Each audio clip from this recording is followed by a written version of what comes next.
தினமும் சிவபெருமானை நினைத்து திருநீறு பூசுகின்ற சிவ அடியாரா நீங்கள் இருக்கீங்க அப்படின்னா உன்னை நல்லா புரிஞ்சுங்க.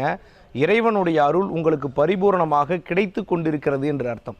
இதை நான் சொல்லலை, மணிவாசகர் திருவாசகத்தில் அச்சோபதியத்தில் ரொம்ப தெளிவாக சொல்லியிருக்கிறார். மண் அதனில் பிறந்தெய்த்து மாண்டு விழ கடவேனை.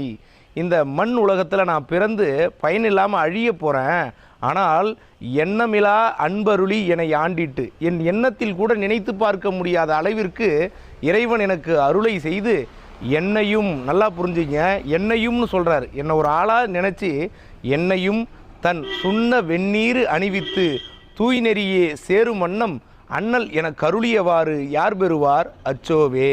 என்னை ஒரு ஆளாக நினைத்து அவனுடைய திருநீரை பூச வைத்து இதுதான் பக்தி நெறி என்று எனக்கு அறிவித்து அவன் திருவடிகளை சேரும் பாக்கியத்தை கொடுத்தார் எம்பெருமான் சிவபெருமான் என்பதை மணிவாசகர் அழகாக சொல்லியிருக்கிறார். அதில் ரொம்ப மகிழ்ச்சியாக